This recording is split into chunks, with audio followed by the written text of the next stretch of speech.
ብዙ ምሕረት ባለ ብዙ ይቅርታ እግዚአብሔር ፍቅር ነው፣ ሩሩ ነው ጌታ። እናመሰግናለን የተወደድክ ቅዱስ አባት እግዚአብሔር፣ የፍጥረታት ሁሉ ጌታ፣ በውድ ልጅህ በክርስቶስ ኢየሱስ በተደረገ ቤዛነት የኃጢአታችንን ስርየት የኃጢአታችንን ይቅርታ እንድናገኝ ምሕረት ለወደደ ወይ ለሮጥ አይደለም ከሚምር ከእግዚአብሔር ዘንድ ነው ተብሎ በቃል እንደተጻፈው ለኔ እንደዚህ ሆነልኝ። ከምትምረው ከአንተ ዘንድ ምሕረት ሆነልኝ። ለወንድሞቼ ለእህቶቼ በዚህ ሳሉ በዚህም ለሌሉ በስም ለተጠራ ሕዝብ ምሕረት ሆነልን። በቃ ዝም ብለህ ማርከን፣ ዝም ብለህ ወደድከን። የሚወደድ ነገር ሳይኖረን ወደድከን። የሚያስምር ነገር ሳይኖረን ማርከን። የሚያቀርብ ነገር ሳይኖረን በውድ ልጅ በክርስቶስ ኢየሱስ በኩል ወደ አንተ አቀረብከን፣ ወደ ራስ አቀረብከን። አባት ሆንከን፣ ልጆች አደረግከን። ስማችንን በሕይወት መጽሐፍ ጻፍከው።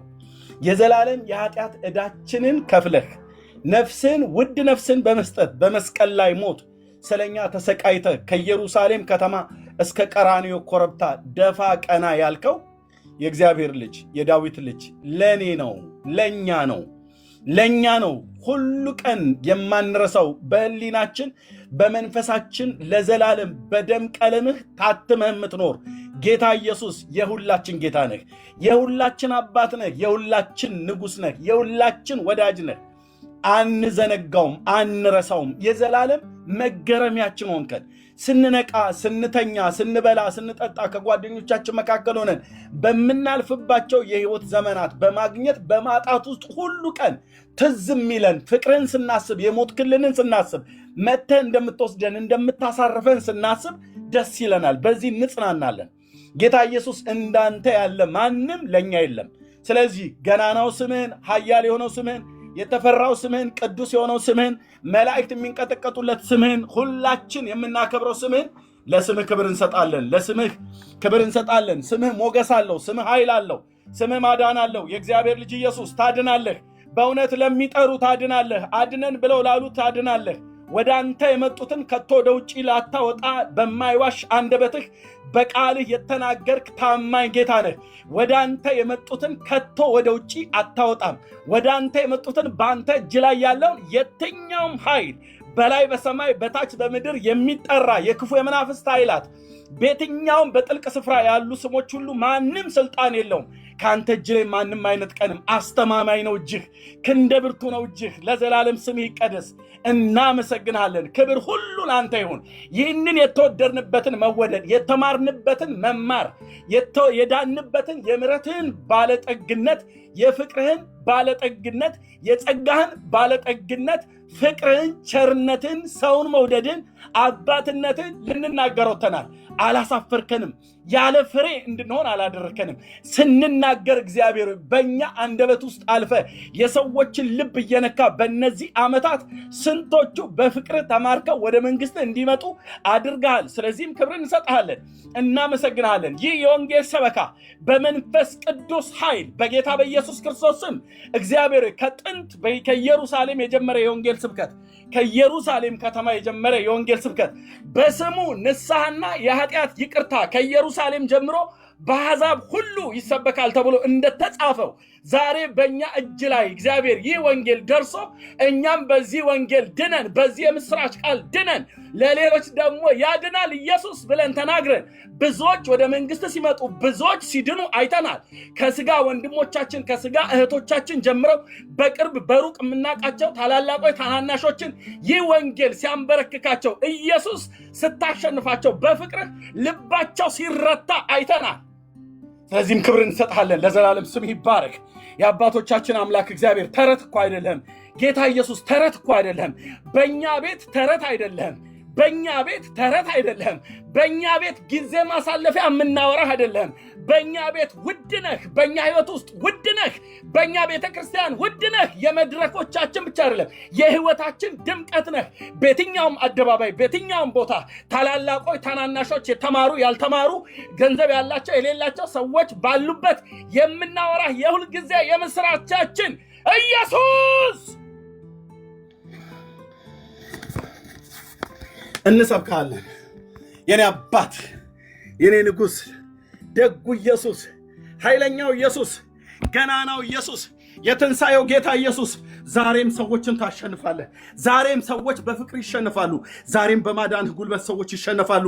ዛሬም በፍቅር ትይዛቸዋለህ። ልባቸው የጠጠረ ለቃል ወንጌል አልሸነፍ ብለው ያሉ እግዚአብሔር ሆይ በተለያየ ነገር ልባቸው እግዚአብሔር በጌታ በኢየሱስ ክርስቶስም ዘግተው የያዙ በሃይማኖት ትብታብ የተተበተቡ በሃይማኖት ቀንበር የተያዙ እግዚአብሔር ሆይ በስምህ ጉልበት እጸልያለሁ። እግዚአብሔር በስምህ ጉልበት እጸልያለሁ። ይህ ከኤዶምያስ ልብሱም የቀላ ከባሶራም የሚመጣ አለባበሱም ያማረ በጉልበቱ ጽናት የሚራመድ ማን ነው? በጽድቅ የምናገር ለማዳን የምበረታ እኔ ነኝ ብለህ ያልክ የባሪያህ የነቢዩ ኢሳይያስ አምላክ፣ አዎ የእኛ አምላክ ነህ። አዎ የጴንጤዎች አምላክ ነህ። አዎ ዘላለማዊ የሆንከው እውነተኛ አምላክ ነህ። አዎ ኢየሱስ ያህዌ ነህ።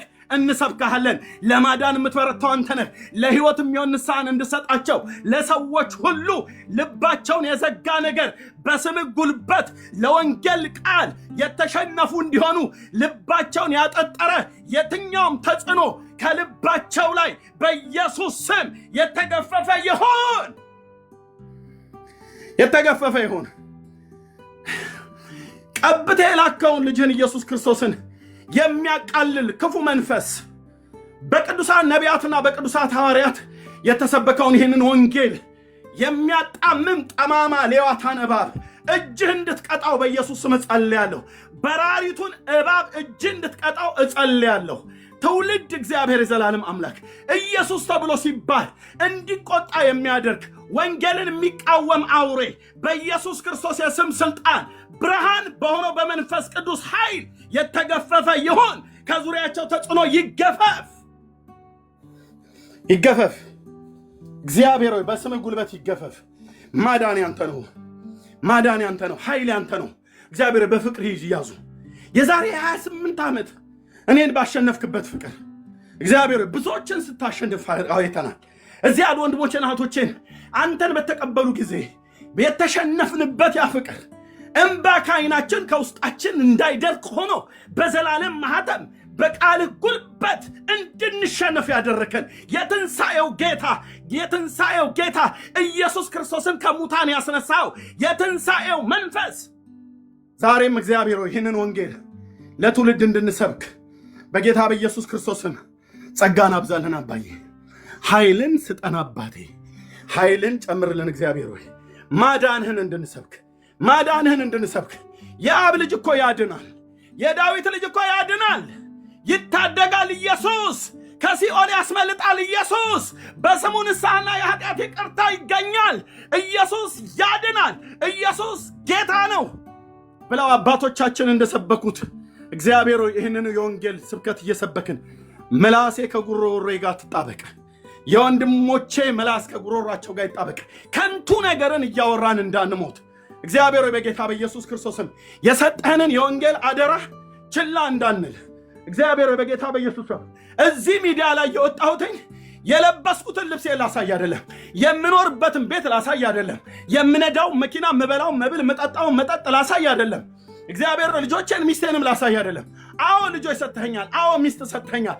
አዎ የምኖርበትን አገር ለምኖርበትም ስፍራ ዳርቻ መድበህ እዚህ አስቀምጠኛል። ወንድሞቼን እህቶቼን ባሉበት አስቀምጣቸዋል። እዚህ የመጣኑ እግዚአብሔር ሆይ የእውቀት ልቀታችንን ልናሳይ አይደለም፣ የትንሣኤውን ጌታ አንተን ልንሰብክ ሰዎች በፍቅር እንዲማረኩ መዳንን በስምህ ያገኙ ዘንድ ርስትን ይቀበሉ ዘንድ ከድቅድቅ ጨለማ ይወጡ ዘንድ ከሰይጣን ባርነት ይወጡ ዘንድ ወደሚደነቀው ብርሃን ይመጡ ዘንድ ወንጌልን እንድንሰብክ ነው። አድናለሁ ብለኛል። ውጣና ተናገር ብለህ ስትል ውጡና ተናገሩ ብለህ ስትል በጎነትን እንድንናገር ለትውልድ እንድንመሰክር ስትጠራን ዓላማ አለህ። ኢየሱስ ዓላማ አለህ። ድምፃችንን ስታከብደው ቃላችን ሲከብድ በተኮላተፈ አንደበት ተናግረን እግዚአብሔር ቃላችን ሲከብድ ለቃላችን ክብደት የተማርነው ትምህርት የያዝነው ትምህርት አይደለም። በትምህርትና በእውቀት ብናምንም አንተም እግዚአብሔር የዘላለም አምላክ እውቀትን እንድንማር እንደምታውቅ እናውቃለን፣ እንደምትፈልግም እናውቃለን። እሱን ማቃለላችን አይደለም። ነገር ግን በበዓለ ሃምሳ በኢየሩሳሌም እነ ጴጥሮስን 3 ዓመት አስተምረህ በኢየሩሳሌም ቆዩ ኃይልን እስክልክላችሁ ድረስ በኢየሩሳሌም ቆዩ ብለህ እንዳልካቸው መንፈስ ቅዱስን እልክላቸዋለሁ ብለህ እንዳልካቸው በዚያን ጊዜ በተማረው ትምህርት ካንተ ብቻ ሳይሆን በተቀበለው መንፈስ በወረደበት እሳት በሰቃዮቹ ፊት ቆሞ ኢየሱስ ያድናል፣ ኢየሱስ ጌታ ነው ብሎ በአይሁድ ሸንጎ ፊት ወንጌልን የሰበከ የጴጥሮስ ላይ የነበረው መንፈስ፣ ዮሐንስ ላይ የነበረው መንፈስ፣ ሐዋርያት ላይ የነበረው መንፈስ፣ እስጢፋኖስ ላይ የነበረው መንፈስ፣ ወንጌላው ፊልጶስ ላይ የነበረው መንፈስ ስለነካን እንሰብካለን። 11 ዓመት ሶሻል ሚዲያ ላይ ሰው ስሜት አያወራ። ማንም ተረዳ አልተረዳ ወንድሞቼ ወንጌላውያን ስሜት አናወራ፣ ቅዠት አናወራ። የሚያደክም ሳይሆን የሚያበረታን ኃይል ሰጥተናል። ጌታዬ ለዘላለም ስም ይባርክ። አንተን ስንሰብክ ኢየሱስ ቢድለን ስንል ኃይል ለብሳለሁ፣ ኃይልን እንታጠቃለን። ኃይልን ታለብሰናለህ፣ ኃይለኞች ታረገናለህ። ኢየሱስ ቴንኬን አባት የገሃነም ደጆች የተዘጉ ይሁኑ።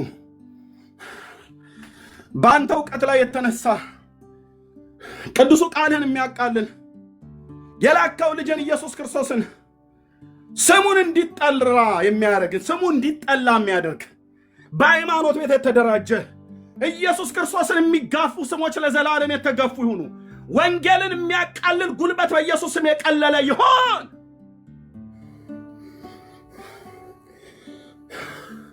ክቡር ነህ ኢየሱስ፣ ኃያል ነህ የኔ ጌታ።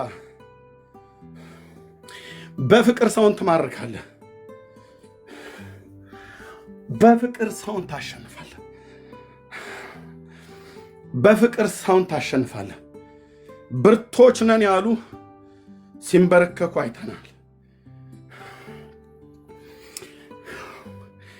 አንድ ሰዓት ያልሞላ ስብከት ሰምቼ የልቤ ብርታት እንዲሸነፍ አድርገህ ወደ መንግሥት ጠራኸኝ አባዬ። ስቅበዘበዝ ስራመድ በሞት ጎዳና ወንድሞቼ እህቶቼ እዚህ ያሉትን ጠራህን፣ አዳንከን።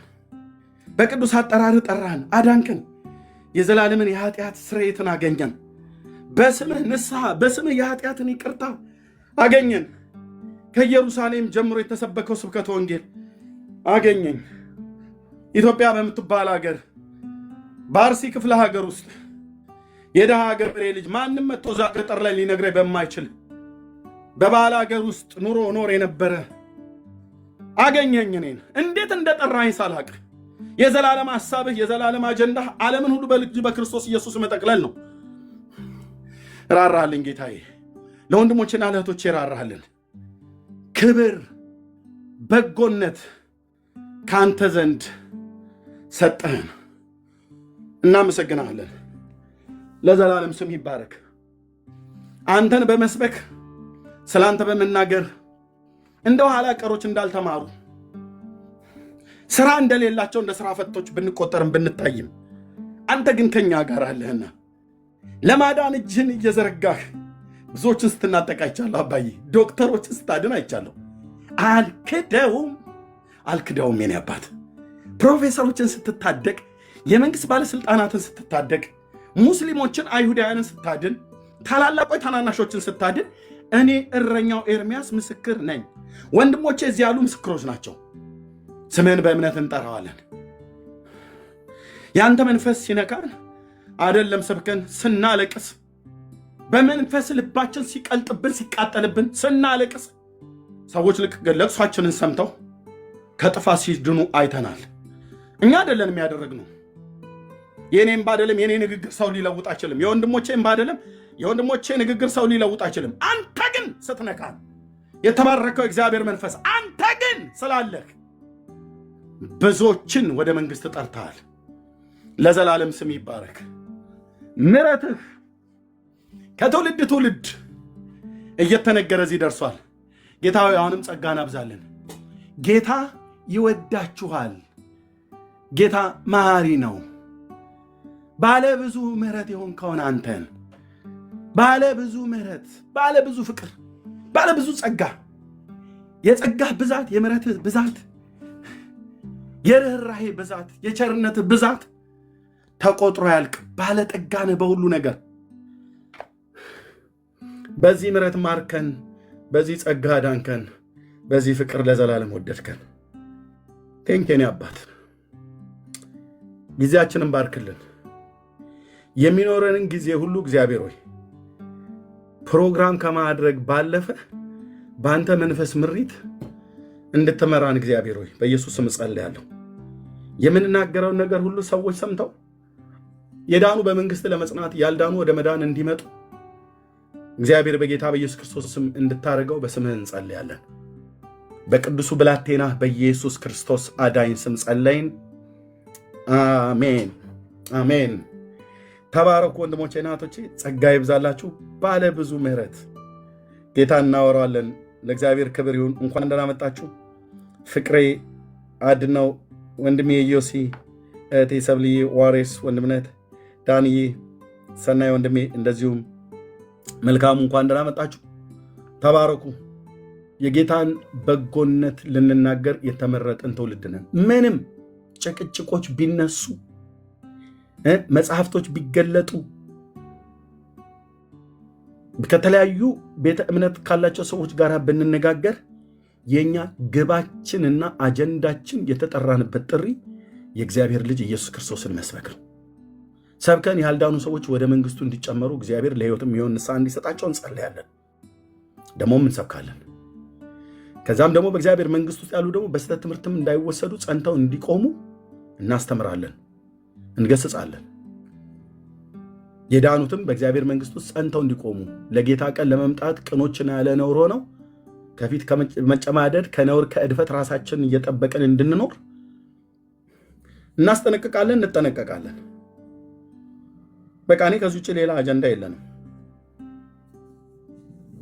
ብከራከር በሃይማኖት ቤት ያሉ ገድላትን አንስቼ፣ በአይሁድ ሃይማኖት ውስጥ ያሉት ታልሙድን አንስቼ፣ ግማራን ሚሽናን አንስቼ በቃወመው ባፈርጠው ባንትን ብለው እና ወደ ታናክ እያልኩ ነው። የይሁዲነት ሃይማኖቴ ነካብኝ ብለህ አታኩርፍ። እግዚአብሔር ታልሙድ የሚባል መጽሐፍ አልሰጠህም ነው። ግማራ የሚባል መጽሐፍ አልሰጠህም። የሰጠህ ታናክ ነው። በታናኩን አናውራ ነው በቃ። አባቶቻችን የሰጡንን ሃይማኖት ብላት በላይ አባቶች የሰጡት መጽሐፍ ቅዱስን ነው። ታናክን የሰጡ የባቢሎናውያን ታልሙድን አይደለም። ስለዚህ እዛ በሚነካ ሰዓት ላይ እንደ ሃይማኖት አከብርላለሁ፣ ግን መጽሐፍቶች መተቸት ካለባቸው ይተቻሉ። ገድላት ድርሳናት በደንብ ይገለጥ። ጥርስ ከምላሳቸው እያወጣን የምናሳየው ለደህንነት እንቅፋት የሆኑ ወደ ኢየሱስ ክርስቶስ መዳን ሰዎች እንዳይመጡ ጋሬጣ እንቅፋት የሆኑ መጽሐፍቶች እስከሆኑ ድረስ በእግዚአብሔር እውቀት ላይ የተነሱ የሰው ሐሳብ እስከሆኑ ድረስ መዳንን ከእግዚአብሔር ልጅ ከኢየሱስ ክርስቶስ ቀራንዮ በመስቀል ላይ የሞተውን ጌታ ዓይንን ከእሱ ላይ አንስተ በሌሎች እንድትታመን የሚያደርግ በጌታ ሳይሆን በሌሎች በመቃብር በሰዎች በፍጡራን ላይ በተለያየ ቁሳቁስ ላይ ቁሳቁስ ላይ የኃጢአትን ይቅርታ በዛ ታገኛላችሁ ብሎ የሚሰብክን መጽሐፍት አንስቼ ስተቸው ጭቅጭቁን ፈልጌው አይምሰልህ። ጭቅጭቁን ፈልገው ነው አይደል? ግብግቡን የፈለግነው ለምንድን ነው? በእግዚአብሔር እውቀት ላይ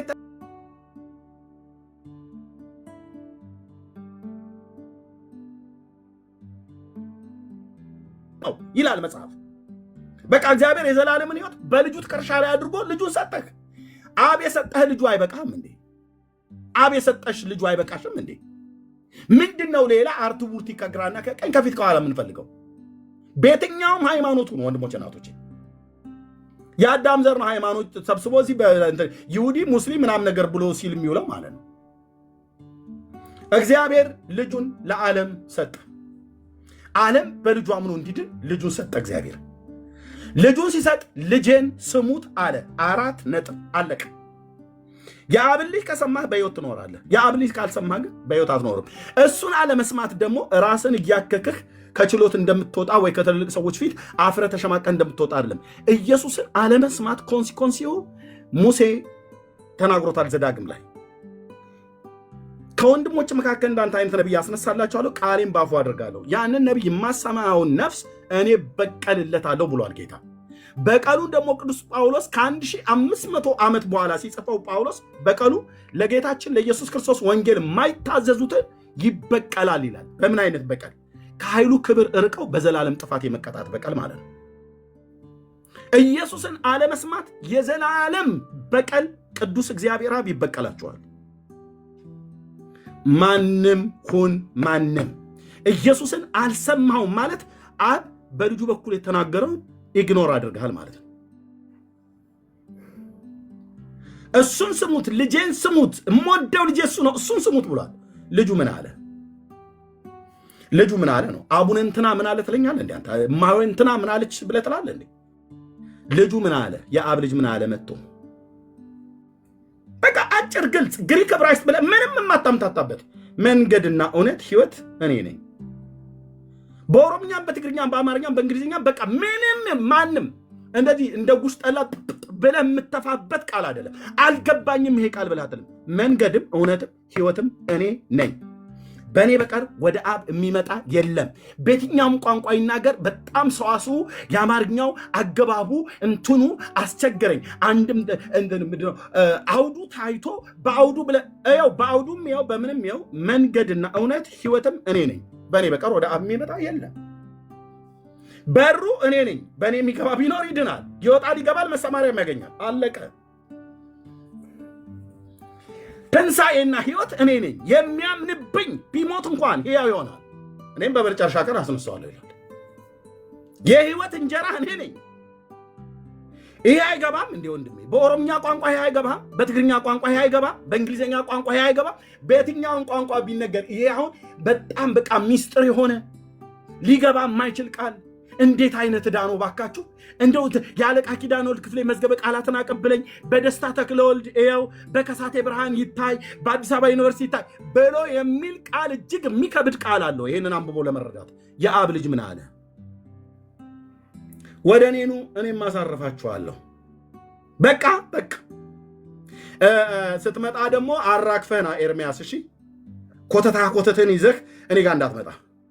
እዛው የምትታጠብበት ተጣጥበህ ንጽት ጽድት ብለህ ና አላለኝም። ና ከነ ድካም ጭምር እሱ ነው በደሙ ፈሳሽነት ያጠበኝ። ታጥበህና ብሎስ ቢለኝ የት ነው ሄጄ የምታጠበው? በምን ይለቃል? የሰውነቴን እድፈት በማስለቀቅበት ውሃ በሳሙናና በምናም ነገር ፈትጌ እንደማስለቀቅ የኃጢአቴን የነፍሴን በደልና ኃጢአት በውሃ ላስለቅቀው። ወደ እኔ ኑ እኔም አሳርፋችኋለሁ። ጌታ ኢየሱስ ለዘላለም ስም ይባረክ። ይህን ያገኘሁት እኔ እውነት ልንገራችሁ፣ ይህን ያገኘሁት ጥር 12 ቀን ይህንን ያገኘሁት አንተዬ የዛሬ 27 ዓመት አልፎ የባለፈው ጥር አሁን 28ኛ ውስጥ ገባሁ። ወደ እኔ ና አለ። በቃ እንደዚሁ ምን ዝም ብለህ ትንተከተካለህ ይሉኛል አይደል? በቃ እንደዚሁ በጌታ ፍቅር እየተንተከተኳለሁ። እንደዚሁ ሆኜ ነው የዘመኔ ቁጥር እንዲያልቅ የምፈልገው። በቃ ይሄው ነው ወንጌሉ፣ ስብከቱ በቃ ይሄው ነው። ሌላ ምን አለ ታዲያ? የብሉይ ኪዳን ነቢያት ምንድን ነው ያሉት? ምን አለ ሌላ? ወንድሞቼ አሕዛብ በስሙ አምነው እንዲድኑ ተስፋ ያደርጋሉ ይላል። የቆመውን የእሴይን ሥር አሕዛብ ይፈልጉታል፣ ማረፊያውም የተከበረ ይሆናል። ይሄ ነበር ስብከታቸው። የቆመው የእሴይ ሥር ማን ነው? ቀራንዮ መስቀል ላይ የተሰቀለው የዳዊት ልጅ እኮ ነው።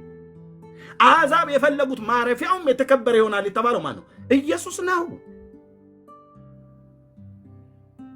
አይሁድ ሆኖ ይሄን ጌታ አለመስማት፣ እስላሙን ዋቴቨር ማንም ጴንጤውን፣ ካቶሊክ፣ ኦርቶዶክስን የትኛውን ቦታ ላይ ሁን ብራዘር፣ እሱን አለመስማት ወየውለት ለዛ ሰው። ባትፈጠር ከእናት ማኅፀን ውሃ ሆነ ብትፈስ ይቀል ነበር። እግዚአብሔር በልጁ በኩል የነገረንን ወንጌል ጠቅጥቀህ ረግጠህ ሄደህ አንተ በማርያም መንግሥተ ሰማያት ከገባህ በእውነት ኢየሱስ እኔን አታሎኛል ማለት ነው እንላለን። የማያታልለው አምላክ አታሎናል ብለን እንላለን ማለት ነው። በፍጹም ማታለል በሱ ዘንድ የለም። በስሜት የተነገረ ነገር የለም።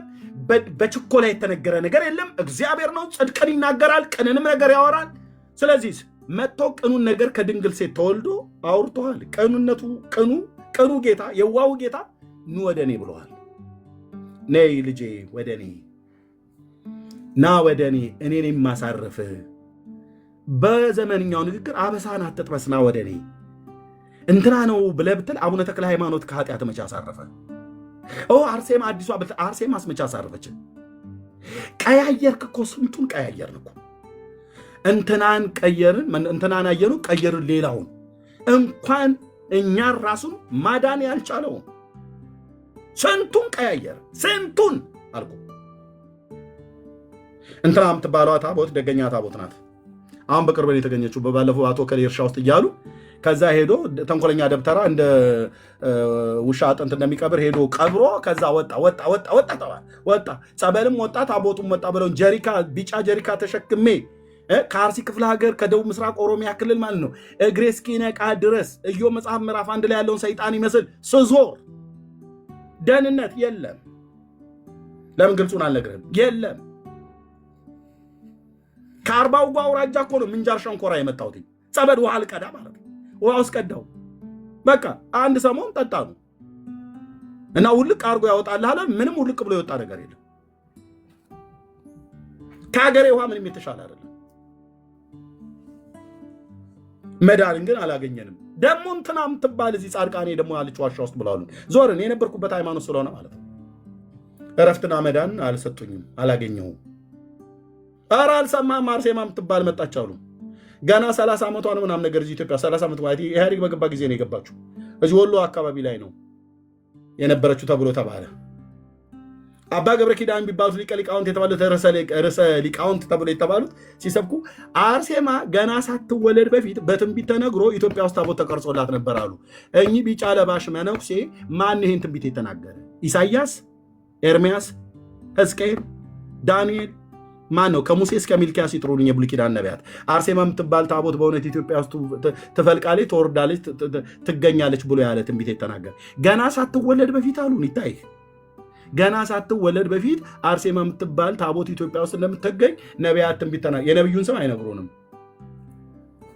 አታም ስል ብራዘር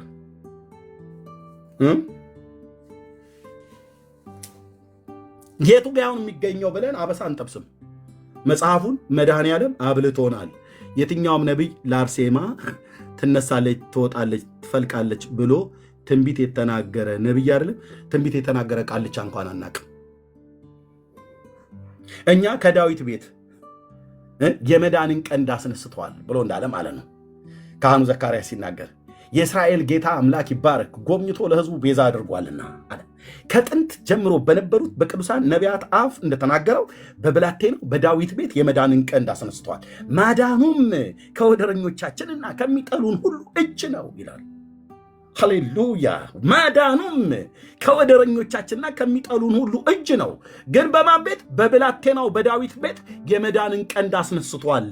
ይሄ ነው ትንቢት የተናገሩለት እነ ኢሳይያስ፣ እነ ኤርሚያስ፣ እነ ሕዝቅኤል፣ እነ ዳንኤል እየተቀባበለ አንዱ የመወለዱን ዜና አንዱ ምን አይነት ሴት እንደምትወልደው ድንግል ሴት እንደምትወልደው ኢሳይያስ፣ ቤተልሔም ኤፍራታ እንደሚወለድ ሚክያስ፣ ትሁት ንጉሥ ሆኖ በአህያ ውርንጫ እንደሚመጣ ዘካርያስ፣ ሙሴ ከነገደ ይሁዳ እንደሚወለድ ከዳዊት ዘር እንደሚወለድ እነ ኢሳይያስ፣ የሚወለደው ካህን ማን የሚወለደው ንጉሥ ከመካከላቸው እንደሚወጣ ስሙን የያዝኩት ነቢይ ኤርሚያስ ማለት ነው። እኔም አቀርበዋለሁ ይመጣል ይላል። አለቃቸው ከነሱ ይሆናል፣ ገዣቸው ከመካከላቸው ይወጣል። እኔም አቀርበዋለሁ እርሱም ይቀርባል። ይህስ ባይሆን ወደ እኔ ሊቀርብ የሚደፍር ማን ነው ብሎ ይጠይቃል በነቢዩ በኩል እግዚአብሔር ማለት ማን ደፈረ? ኢየሱስ ባይመጣ ኖሮ ማን ወደ አፊት ይቀርብ ነበር? ማንም። በማን በኩል እንቀርብ ነበር? በማንም በኩል አቀርብ። አብርሃም አላቀረበንም፣ ይስሐቅ አላቀረበንም፣ ያዕቆብ አላቀረበንም። እነሱ ራሳቸው እንኳን የቀረቡት በማን በኩል ነው? ዳዊት አላቀረበንም፣ ታላቁ ነቢይ ሙሴ አላቀረበንም፣ ኤልያስ አላቀረበንም፣ ሄኖክ አላቀረቡንም። ምንም እንኳን ሞትን ሳያዩ ቢወሰዱም፣ አዎ አረማመዳቸውን አካሄዳቸውን ከእግዚአብሔር ጋር አድርገው የተወሰዱ አባቶች ናቸው። ግን በእነሱ በኩል አልቀረብንም። በማርያም በኩል አልቀረብንም፣ በዮሐንስ በኩል አልቀረብንም፣ በአሮን በኩል አልቀረብንም። ለዚህ ነው አሁን ግን እናንተ በፊት ርቃችሁ የነበራችሁ በክርስቶስ ኢየሱስ ሆናችሁ በክርስቶስ ደም ቀርባችኋልና ይላል። ቴንኪው መንፈስ ቅዱስ። በማንም አልቀርብንም፣ በማንም አትቀርብም። የተዘጋ ነው ብራዘር፣ በአራት ነጥብ የተዘጋ ነው አልኩ። በማንም በኩል ወደ አብ መቅረብ አትችልም። ቀብቶ በላከው በውድ ልጁ በኢየሱስ ክርስቶስ በኩል ብቻና ብቻ ነው ሰማይ ያተመው። እውነቴ ነው።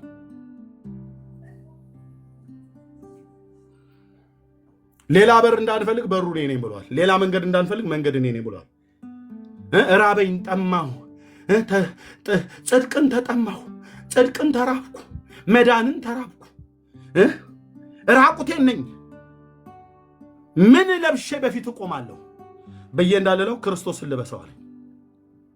የዘላለም የጽድቅ ሸማ ምን በላ ይሆን እንዳልል እና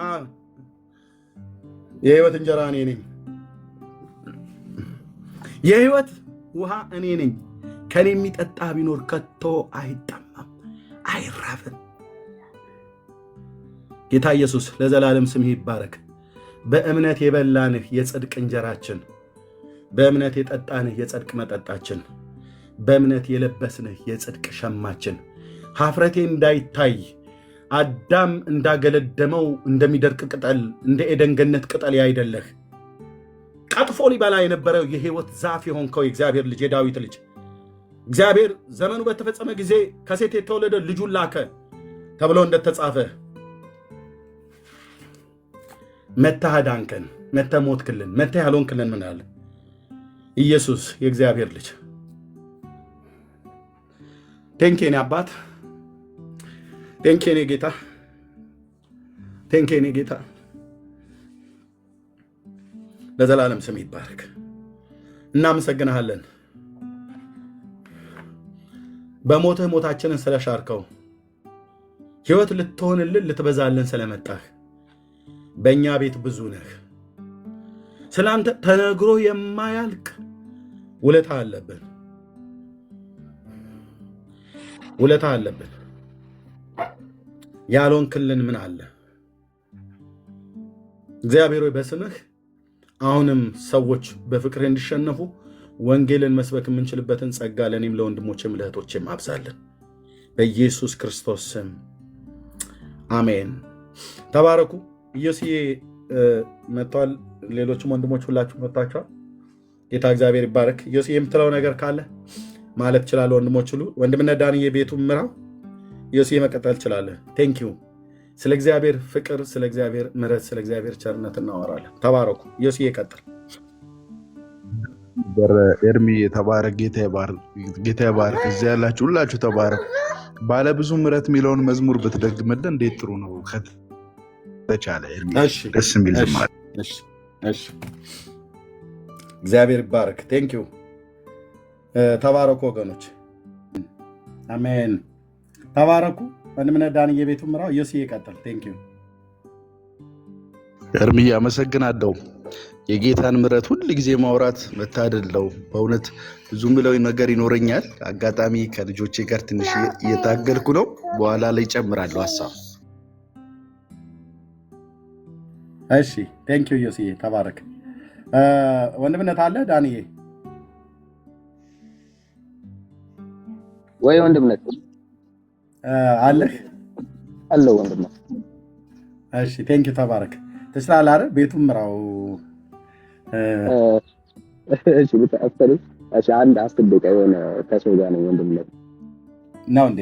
አዎ ወንድምነት አገልግሎት ላይ ነው። አገልግሎት ላይ ነው እንዴ? እሺ ተባረክ። እሺ ኦኬ። ወንድሜ ሰናይ አለ። ኦኬ ቀጥሉ ወገኖች። ዋሬርስ የምትለው ካለ ማለት ትችላለህ። ቴንኪዩ።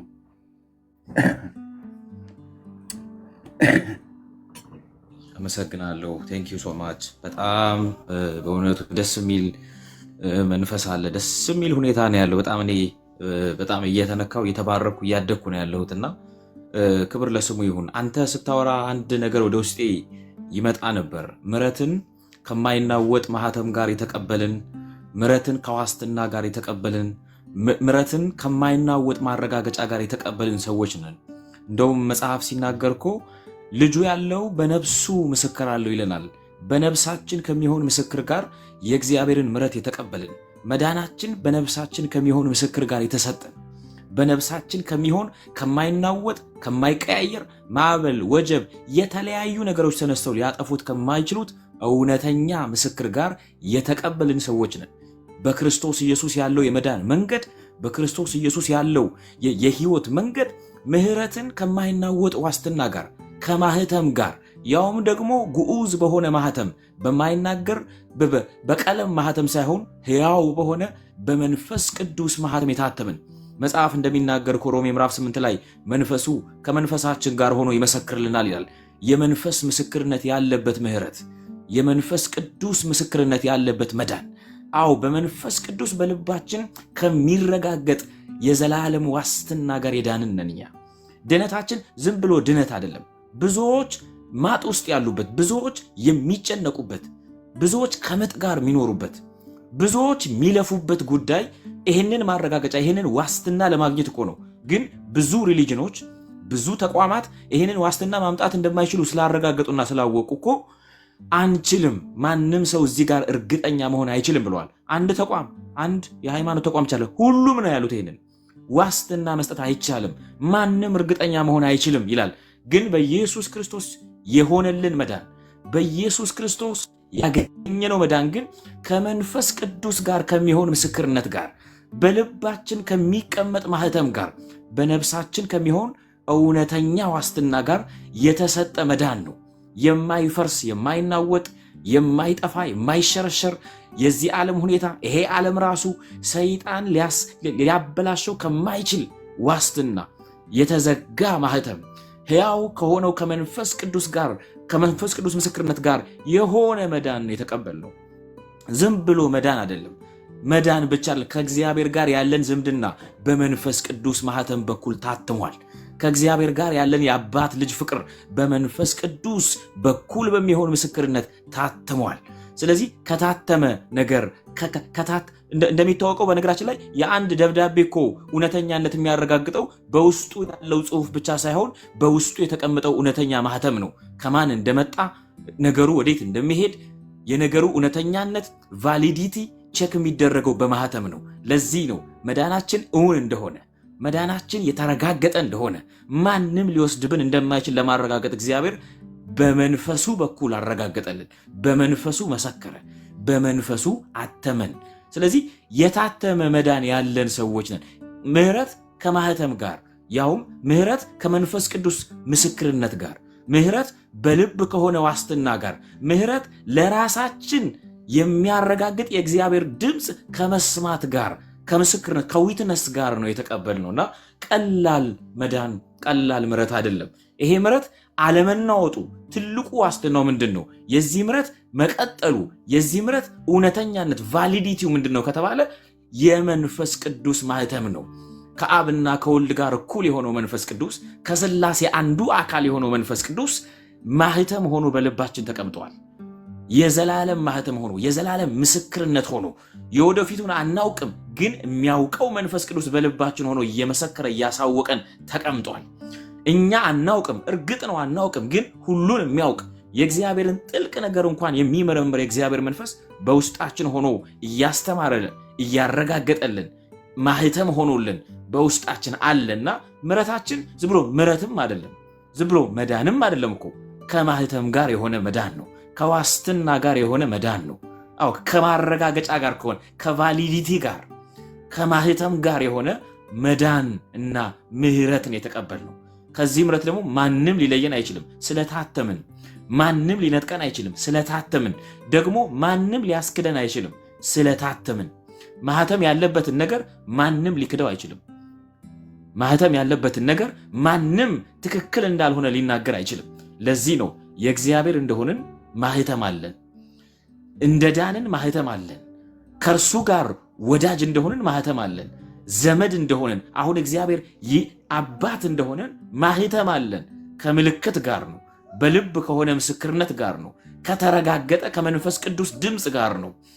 ስለዚህ ማንም ይሄንን ነገር ዲሉዥን ውስጥ ሊከትብን አይችልም፣ ውዥንብር ውስጥ ሊከትብን አይችልም። መዳናችን ምሕረቱ የእግዚአብሔር ደግነት የእግዚአብሔር ቸርነት በልጁ መስዋዕትነት በኩል ለዓለም የተገለጠው ፍቅር ከማህተም ጋር በልባችን ሰፍሯል። ከመንፈስ ቅዱስ ምስክርነት ጋር በልባችን ከትሟል። ከዚህ ማን ሊለየን ይችላል? ሐዋርያው ለዚህ ነው እኮ ማን ይለየናል አለ።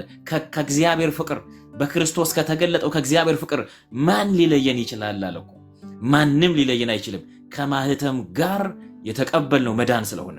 ስለዚህ አሁንም ጥሪውን እናደርጋለን፣ እንዲህ ካለው ምሕረት ጋር እንድትካፈሉ፣ እንዲህ ባለው የደግነት የእግዚአብሔር ቸርነት ማረጋገጫ ካለው የእግዚአብሔር የመዳን ሚስጥር እንድትካፈሉ፣ እንዲህ ካለው እውነተኛ መዳን እንድትካፈሉ አሁንም ጥሪያችንን እናቀርባለንና ወንድሞቼ ይቀጥሉ። አመሰግናለሁ ኤርሚዬ። ቴንክ ዩ።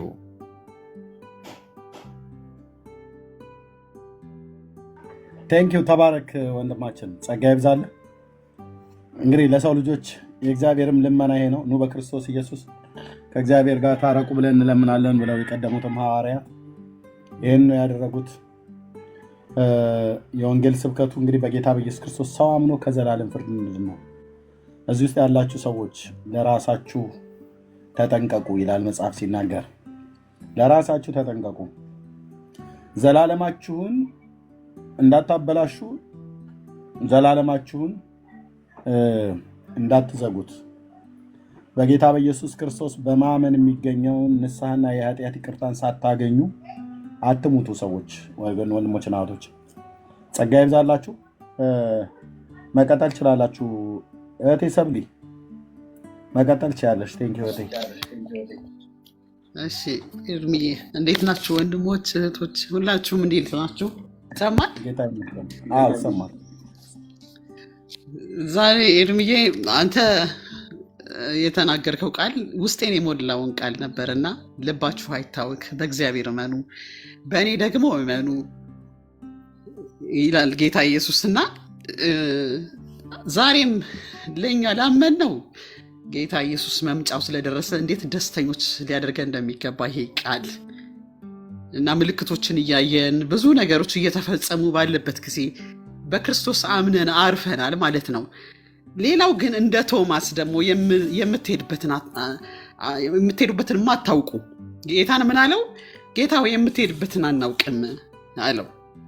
እንደገና መልሶ ደግሞ ጌታ የምትሄድበትን አናውቅም ካለው በኋላ ጌታ ሆይ እንዴትስ መንገዱን እናውቃለን? የምትሄድበትን አናውቅም ካለው በኋላ እንዴትስ መንገዱን እናውቃለን ብሎ ጠየቀው።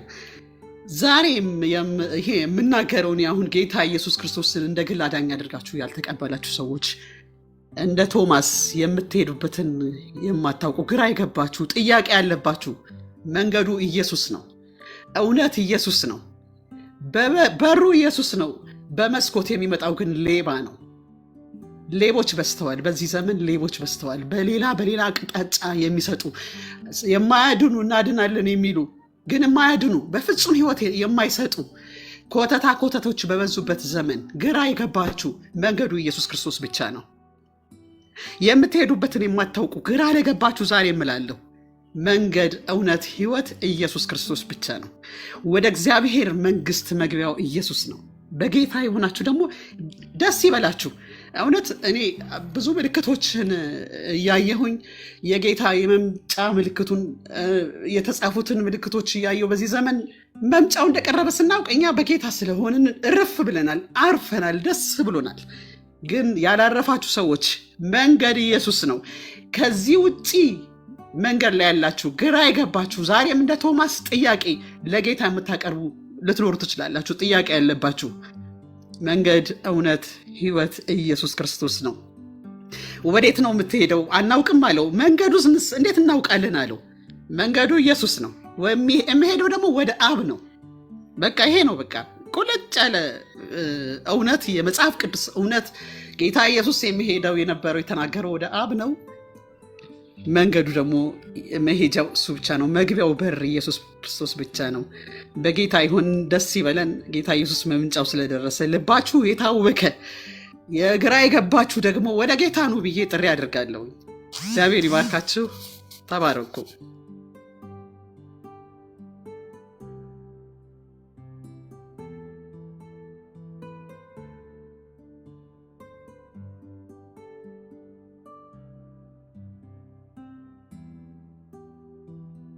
ፈለገ ከታች አለ። መቀጠል ትችላለህ። እሺ ሁላችሁንም ሰላም ብያለሁ፣ እድል ስለሰጣችሁኝ። ግን እድል ባሰጡኝ ጥሩ ነው። የምሰማው ነገር በጣም ስለ እግዚአብሔር ፍቅር፣ ስለ እግዚአብሔር ምሕረት፣ ስለ እግዚአብሔር ቸርነት ነው እና ይህን መንፈስ ማግኘት ቀላል አይደለም። በዚህ ዘመን የእግዚአብሔርን ምሕረት ማወቅ ቀላል አይደለም እና እንግዲህ እድል ከሰጣችሁኝ መጽሐፍ ቅዱስ ፕሮፌት ሚዩት አድርገ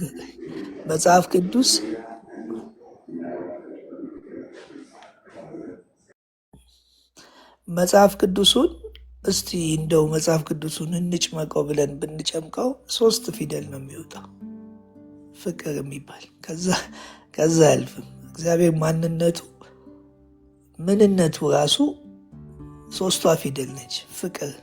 በቃ የእግዚአብሔር ፍቅር፣ በዛ ፍቅር ውስጥ ምሕረት አለ፣ ቸርነት አለ፣ በጎነት አለ። በቃ የእግዚአብሔር ማንነት ውስጥ የታጨቀው ነገር ቢኖር እዚህ ፍቅር ውስጥ ነው። በቃ የእግዚአብሔር ልዩ በቃ ማለት እግዚአብሔርን ሰው ሊደርስበት የማይችለው ነገር ምንድን ነው ሲባል ፍቅሩ በየጊዜው በቃ ጥልቅ ነው፣ በጣም ጥልቅ ነው እና ምሕረቱ ለዘላለም ሲል ለእኛ ተብሎ ነው ዘላለም የተባለው እንጂ ጅማሬ ስላለ ለእኛ ነው ዘላለም እንጂ የእግዚአብሔር አልፋና ኦሜጋ ነው። ምሕረቱ ማንነቱ ስለሆነ እግዚአብሔር ምሕረቱ ለዘላለም ነው ሲል መጽሐፍ ቅዱስ ሲናገሩ ለእኛ ተብሎ ነው ዘላለም የተባለው እንጂ እግዚአብሔር ዘላለም አይደለም። ለምን? ጅማሬ የለውም። እኛ ጅማሬ ስላለን ለእኛ ተብሎ ለዘላለም አለ። በጣም የሚደንቀኝ ኤርምያስ ሰቆቃው ኤርምያስ ላይ እንግዲህ ምዕራፍ 3 ላይ በአሰቃቂ ሁኔታ ውስጥ ገብቶ በመከራ ውስጥ ሆኖ የሚናገራቸው ነገሮች ሁሉ የሰው ልጅ በሕይወት መኖር የማይችልበትን ሰቆቃውን ተናገርና አንድ ቦታ ላይ ምን አለ? ሳስብ አለ ያልጠፋ ነው አለ ከእግዚአብሔር ምሕረት የተነሳ ነው። ማለዳ ማለዳ አዲስ ነው። በቃ ያልጠፋ ነው አለ። እቺ ያልጠፋ ነው የምትለዋ ቃል በጣም ትገዛኛለች። ያልጠፋ ነው። ስለዚህ በአዳምና ሔዋን ምክንያት ሞተን ነበር። ያልጠፋ ነው። እኛም ከዛ በፊትም የነበሩት ከእግዚአብሔር ምሕረት የተነሳ ነው። አሁንም በምሕረት ውስጥ ነው ያለን።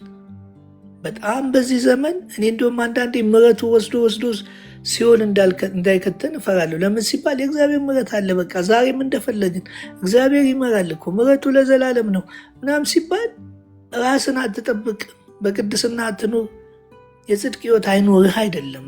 እግዚአብሔር ምሕረቱ ለዘላለም ማለት አንተ እንደፈለግ በኃጢአት ኑር ማለት ሳይሆን ያንን እያሰብክ እንደውም የበለጠ ወደ እግዚአብሔር መቅረብ አለበት። ስለዚህ ያልጠፋ ነው።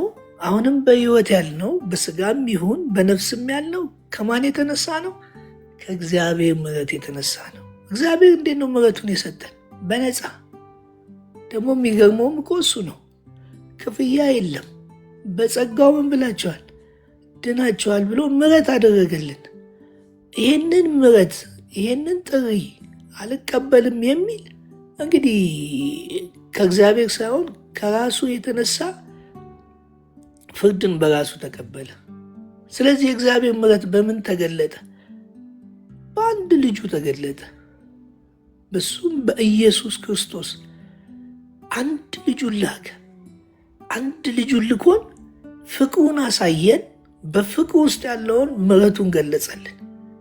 እግዚአብሔር መሐሪ በጣም የሚደንቅ ነው። አንድ ልጁን አንደኛ ደዌ እንዲሆን፣ ሕመም እንዲሆን፣ ቁስል እንዲሆን፣ መተላለፍ እንዲሆን፣ ኃጢአት እንዲሆን አደረገው። እታች ኢሳይያስን አይታችሁ በደዌ ያደቃው ዘንድ አለ። ድቅቅ ነው ያደረገው። ለምን? ምሕረቱን ለሰው ልጆች የገለጸበት በቃ ያንን ሁሉ የእኛን ነገር ሁሉ እሱ እንዲሸከመው አደረገ።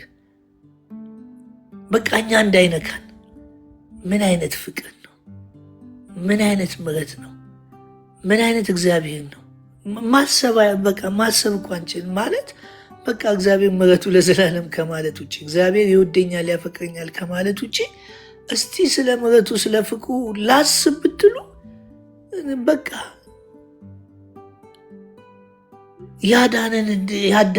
የዳንበት ነገር የሚደንቅ ነው። ለዛውም ራሱ ሰማይ ዙፋኑ ምድሩ የእግሩ መረገጫ ብሎ ኢሳያስ ማለት ማውራት አቅቶት ስለ እግዚአብሔር ትልቅነት በሁሉ ስፍራ የሚገኝ ዳዊትማ እዛም ቢሄድ አንተ በሲኦል እንኳን ቢሄድ አለህ አለ። ይህ እግዚአብሔር እኮ ነው ከትልቅነቱ ትልቅ ካያለ በቃ ማለት ይህን እግዚአብሔር አንዳንዴ ሙስሊሞች በቃ አላ ብሎት በቃ እሱን ለመናገር የሌል ማለት የሆነ ነገር ይሰጡታል። አንዳንዴ ማለት ከአይምሮ በላይ ሲያስቡት ለዚህ ነው ተወለደ ማለት ያቃታቸው። እኛ ግን መንፈስ ቅዱስ ረድቶን እግዚአብሔር ረድቶን ይህንን በእምነት ስንቀበል የመንፈስ ቅዱስ ፍቅር በውስጣችን ምን አለ ፈሰሰልን እንጂ ይህን ትልቅ እግዚአብሔር ሰው ሆኖ መጥቶ ተወልዶ ብሎ ማመን በጣም እኮ ከባድ ነው። ለሌሎቹ ለማያምኑ ሰዎች እኮ በጣም ከባድ ነው። ይሄ ግን ለእኛ እግዚአብሔር ፍቅሩን አሳየን። ሰው ሆኖ መጣ። ሰው ሆኖ መጣ። በቀደም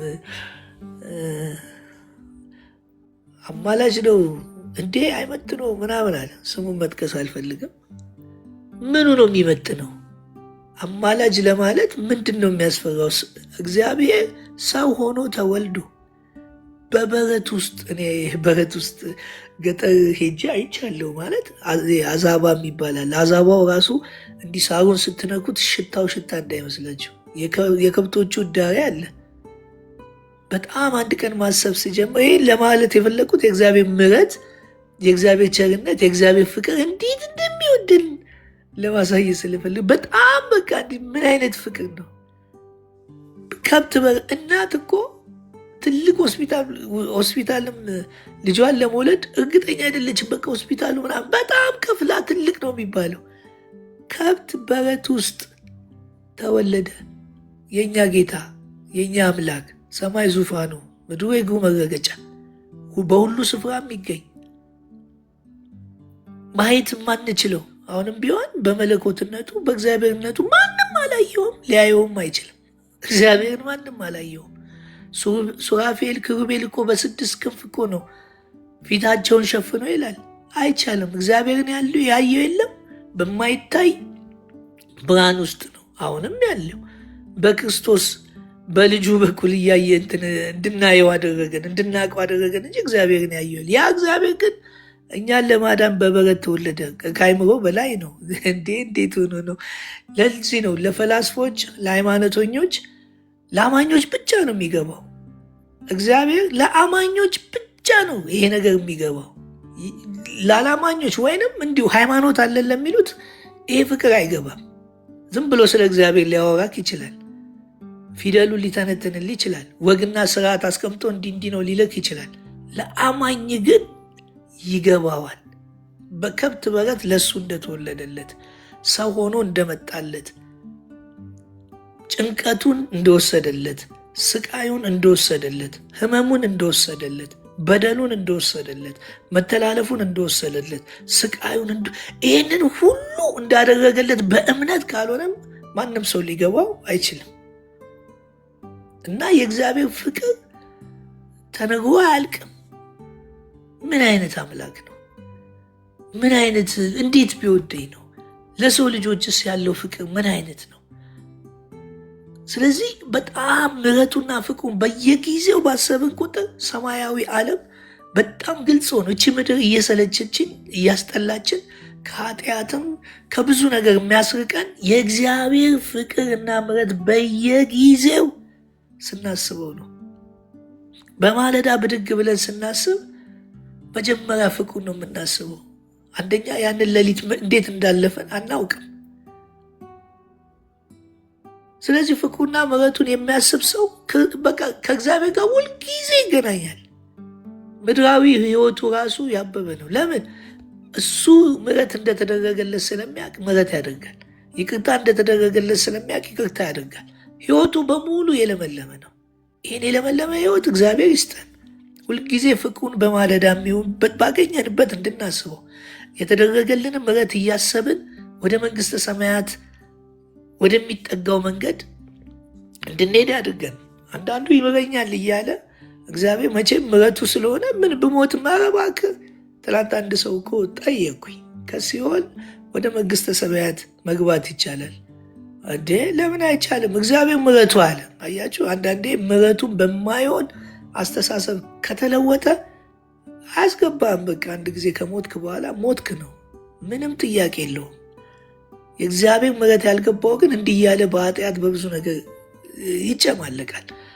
ከባድ ነው። ስለዚህ አሁንም እኔ ስለ እግዚአብሔር ምሕረት ስለ እግዚአብሔር ፍቅር መናገር ባልችልም አቅሙም ባይኖረኝም የተደረገው ነገር ግን በጣም አሜዚንግ ነው፣ የሚደንቅ ነው።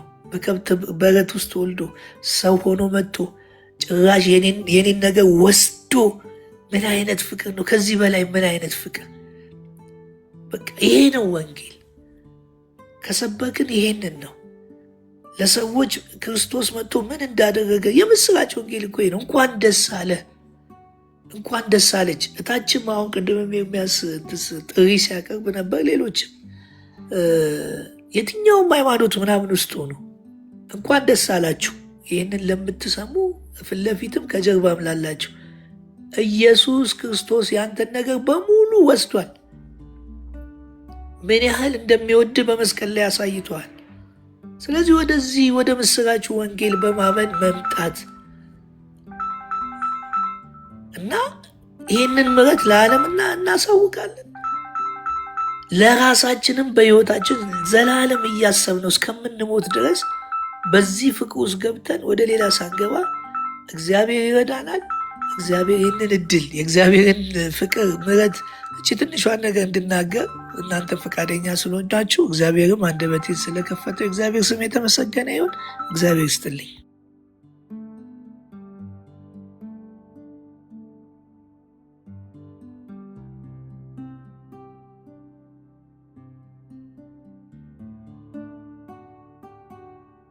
ተባረክ ወንድሜ ፈለገ፣ ተባረክ።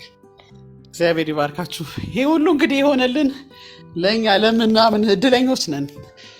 ይህንን የምህረት አምላክ፣ ይህንን ትልቅ ጌታ፣ ይህን የሚያሳርፍ አምላክ የምናመልክ እድል ያገኘን ሰዎች ነን። እረፍት የሆነውን ኢየሱስን ከእሱ ጋር ደግሞ ለዝማሬ የተጠራን፣ ለክብር የተጠራን፣ ከእሱ ጋር ለሰላም ኑሮ ለዘላለም ሕይወት የተጠራን ሰዎች ነን። እግዚአብሔር ይመስገን። ተባረኩ። ቀጥሉ። ሰኒም አለሽ ፕሮፊትም አለህ መሰለኝ። ቀጥሉ። ተባረኩ። ጸጋ ይብዛላችሁ ወገኖች። ይሰማል? ሰብሊ ድምፅ ይሰማል? ይሰማል፣ ይሰማል። ጉንፋን ይዞኛልና ተባረኩ። ጸጋ ይብዛላችሁ። ሼር ኮፒ ሊንኩን ከፍ አድርጉት። እውነት ነው። በቃ ሌላ የምንነጋገርበት ነገር የለም። ኤርሚዬ ጸጋ ይብዛልህ። በጠዋት አረሰረሰንኛል። እግዚአብሔር ይባረክ። እሺ አድነው እየሰጣለሁ ለአንተ። እውነት ነው። እንግዲህ ሌላ ምንም አይልም፣ ምንም አይደለም። ጌታ እንግዲህ ምህረት ሰጥቶናል። እውነት ነው። በምህረቱ ነው አይደለ? በምህረቱ ባለጠጋ ስለሆነ ይህንን ቀን ደግሞ ድጋሚ እንድናይ ሆኗል። ስለዚህ እናንተ ደግሞ የተወደዳችሁ የክርስቶስ ቤተሰቦች ሼር ኮፒ ሊንክ አድርጉት፣ ከፍ አድርጉት። እውነት ነው። በቃ ሌላ ምንም ነገር የለም። ገና ደካሞች ሳለን አይደለም የሚለው መጽሐፍ በሮሜ 5:6 ላይ ገና ደካሞች ሳለን ክርስቶስ ዘመኑ ሲደርስ ለኃጢአተኞች ሞቷልና ነው። ስለ ጻድቃን አይልም፣ ስለ ኃጢአተኞች፣ ስለኛ ስለ በደለኞች ነው የሞተውና ጌታ ይህን የሰራልን ፍቅር ደግሞ ዛሬ በጸሎት አረሰረሰን። እግዚአብሔር ይባረክ። ክብር ሁሉ ለጌታ ይሁን። ከፍ አድርጉት። ሼር ኮፒ ሊንኩን ከፍ አድርጉት። ተባበሩ። ከወንጌሉ ጎን ቁሙ። ሁላችሁም እኔ በጣም ደስ የሚለኝ ነገር እሱ ነው። ሁል ጊዜ ይገባለሁ ወንድሞች ቤት እየመጣን ሼር ኮፒ ሊንክ እናደርገው። ሁላችንም በቃ ባለን አቅም ባሉን ጣቶች እንተባበር። ታብታቡን ከፍ አድርጉት።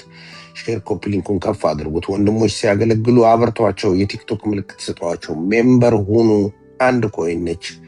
ሌላ ዓለማውያን ቤት ብትሄዱ በጣም በሚገርም ሁኔታ እኔ የሚገርም ነገር ነው የማየው።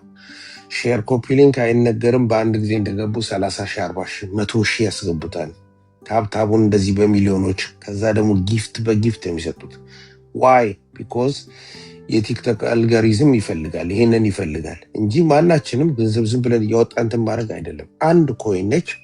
በዛ ላይ ደግሞ የቲክቶክ ሳይኗ ደግሞ አልጋሪዝሙን በጣም ኔትወርኩን ቫሪብል ያደርገዋል እና ይሄን እንድታደርጉ በጌታ ፍቅር ጠይቃችኋለሁ። ስለነበረው ጸጋ ግን ጌታን ሳላመሰግን አላልፍም። በጣም ረሰረስኩኝ። እኔ ተኝቼ ነው የነበረውና ዌክ አፕ ኦልሬዲ። አሁን ቁጭ ብለን ደግሞ ጌታን ቃል እንማራለን። እግዚአብሔር ክብሩን ይሰድ። ተባረኩልን። ፕሮፌት ወደ አንተ አስተላልፌያለሁ። ተባረኩ። ሼር ኮፒ ሊንኩን ከፍ አድርጉት። አድነው ይቅርታ፣ አድነው ነበር ለካ አድነው ነው አንድ ቁጥር የጻፈው። አድነው ወደ አንተ አዞሬዋለሁ። እሺ ሼር ኮፒ ሊንኩን ከፍ ያውራ ስጠው።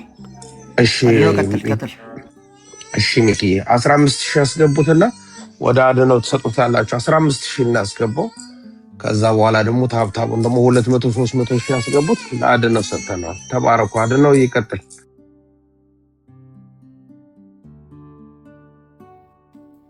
እሺ ተባረኩልኝ። ጸጋና ሰላም ለሁላችሁም ይብዛ። ጌታ መልካም ነው። እውነት የተደረገለትን የሚያውቅ ሰው የሚያውቅ ህዝብ ያመሰግናል እና ደስ ይለኛል። ወንድሞች እንደዚህ ገብቷቸው የተደረገላቸውን ነገር ሲናገሩ ክብር ለኢየሱስ ይሁን። በእኛ አእምሮ ብናስብ ወይም በእኛ ባለን አቅም ብናስብ የተደረገልን ነገር መክፈል የምንችለው አይደለም፣ መገመት የምንችለው አይደለም።